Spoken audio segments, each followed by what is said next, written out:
Aujourd'hui, nous allons à la rencontre de Vanessa, une femme qui en 2009 décide de se lancer dans un projet fou et inédit, créer un vignoble, non pas en France, en Italie ou en Espagne, mais en Belgique. Vanessa plaque tout, quitte Bruxelles et embarque son mari, ses enfants, pour revenir sur la terre de son enfance, le château de Bioul, une belle histoire de changement de vie.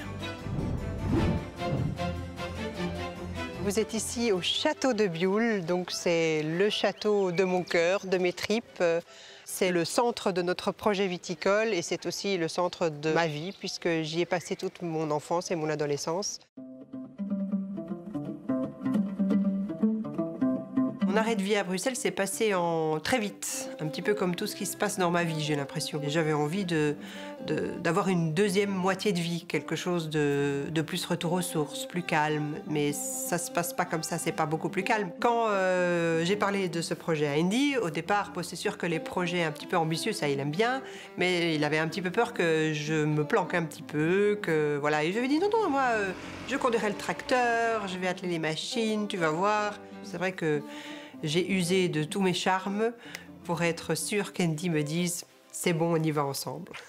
On fait ce qu'on avait envie de faire, on est passionné, donc on bosse, c'est vrai, 7 jours sur 7, 24 heures sur 24, mais je pense que si on aime ce qu'on fait, eh bien voilà. Et puis le résultat se ressent dans nos vins et on est bien récompensé parce qu'ils plaisent. Et donc voilà, donc le bilan totalement positif et si c'était à refaire, je le referai. En 12 ans, le château de Bioul s'est développé pour devenir aujourd'hui l'un des vignobles les plus reconnus du pays. Émile, le fils, s'est lui aussi intéressé au projet et pourrait, qui sait, perpétuer le rêve de Vanessa.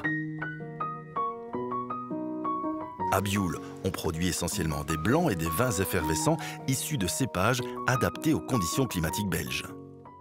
Je voyais bien qu'il y avait moyen de faire du vin en Belgique dans la mesure où j'avais goûté des vins en Suisse, en Allemagne, qui me plaisaient beaucoup. Et donc je dirais que peut-être qu'il y a un petit peu trop de production viticole mondiale, mais des terroirs du Nord, il n'y en a pas tant que ça. À l'époque, on ne parle pas encore du développement actuel des vignobles belges. Il faut donc partir de rien, faire confiance à des proches, oser, tester et surtout s'entourer des bonnes personnes.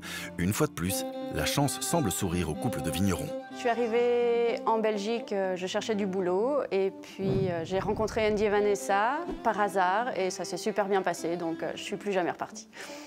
Les vins du château de Bioul ne seraient pas les mêmes sans Mélanie. Cette fois-ci, c'est plus pour te faire goûter à toi, voir si tu vas dans notre sens. Ouais. Je trouve le caractère super poivron confit comme ça. Ouais. Mélanie, elle a apporté sa patte, elle a apporté son savoir-faire. D'ailleurs, elle a une jolie phrase, elle dit « Au château de Bioul, le maître de chai est au service du raisin et ce n'est pas le raisin qui est au service du maître de chai. » Moi, j'adore. Ah oui, moi aussi. Ça, avec le chèvre, c'est quand même vraiment magnifique. Ouais. Et ça fait ressortir tous les arômes du chèvre, un côté floral qui apparaît. T'as l'acidité du vin qui a coupé le gras, puis ça donne un côté velouté, soyeux. Parmi les ambassadeurs de Bioul, Eric Boschman, meilleur sommelier de Belgique en 1988. Personnage médiatique et ardent défenseur du terroir et des spécificités belges. Eric, c'est quand même un grand nom dans le monde de la sommellerie belge. Ce qui est intéressant dans tous les vignobles en zone septentrionale, c'est qu'on a de la fraîcheur, on a de l'acidité, on a de la nervosité. On a besoin d'ambassadeurs comme toi, on en a besoin, sinon le vin il reste ici et personne ne le boit. Vous faites du vin par rapport à vos convictions. Vous ne faites pas du vin pour plaire. Mais il ne faut pas oublier que l'élément fondamental du terroir, c'est l'humain. Et l'humain, il va trouver l'adéquation idéale entre son cépage et son environnement.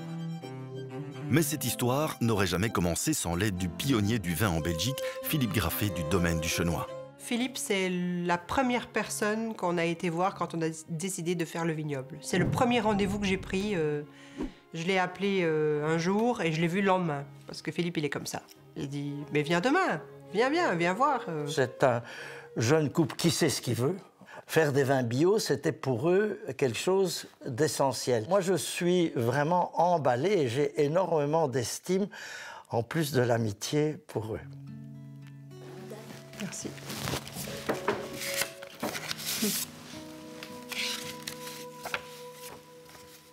Ma chère Vanessa, mon cher Andy, bonjour. Vous écrire cette lettre me rappelle tous les excellents souvenirs des bons moments que nous avons vécus ensemble depuis près de 13 ans.